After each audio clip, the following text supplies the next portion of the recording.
Hi everybody, and welcome to my fourth video of 13-ish on the Nikon D40. This video is going to talk about the modes on the mode dials, what they mean. We're going to start here with auto, which is green. Auto mode is just point and shoot. As long as you have, let's say, the kit lens, then the camera will do everything: focus, exposure, aperture, shutter, everything. Sometimes auto is called green mode. The next thing we're going to look at are these ones below the auto, which are the Vario programs. So this first one is automatic mode flash off. And what that does is it turns off the built-in flash so that it cannot fire. It's good for museums, photographing children, and obtaining natural looking shots.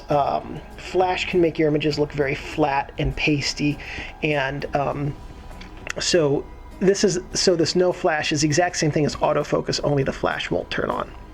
The camera will still use the AF points to select the correct focus, and if your AF assist light is on, it will still use the AF assist light to help in poor lighting conditions. This next mode that looks like Saturn, a globe of Saturn, but is actually a person's face with a hat, is called portrait mode. And it switches the camera to what's called soft mode, and it creates images favorable for portraits. What that means is that it balances the colors so that skin tones look natural. The autofocus will select the target area closest to the nearest object.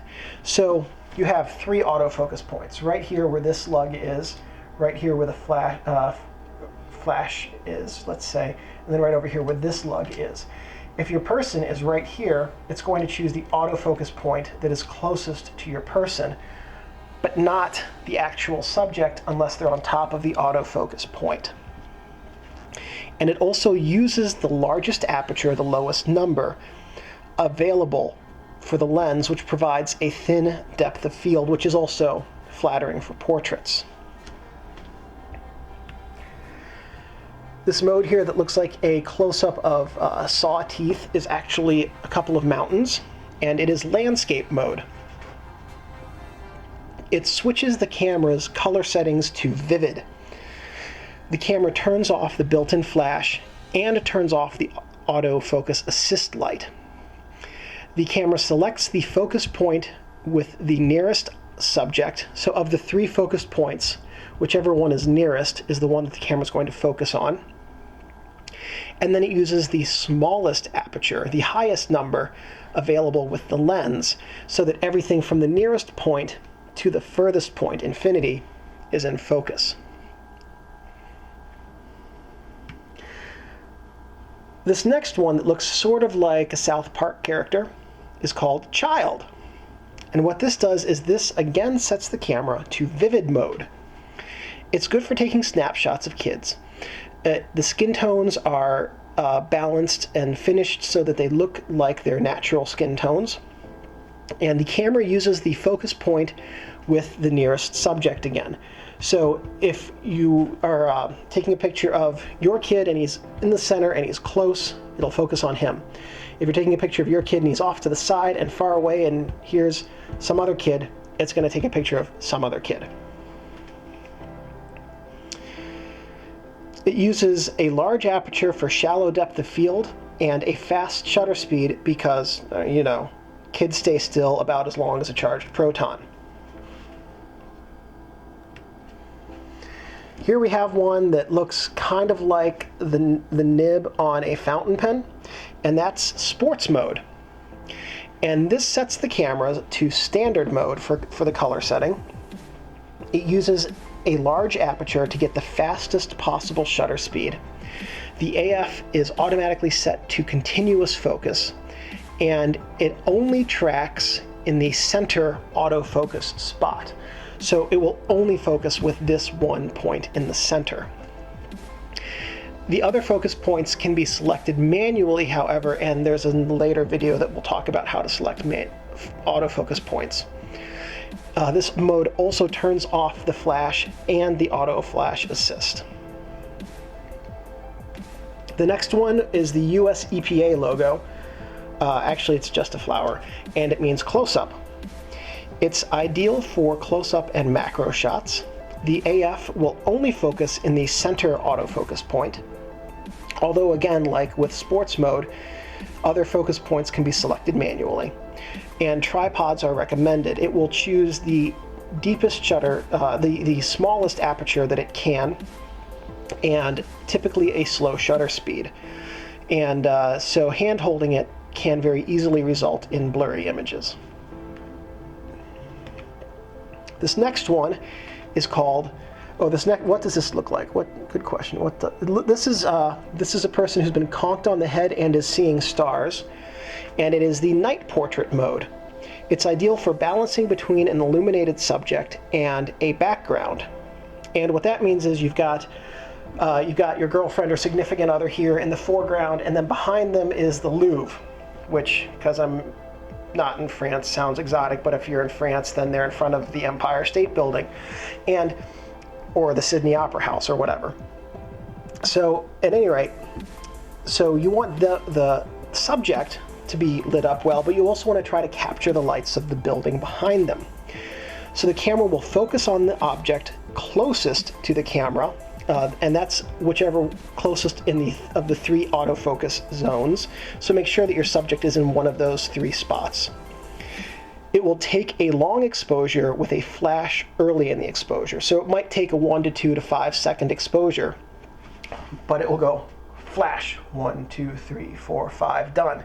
And so there'll be a bright flash up front, but the shutter will stay open afterwards.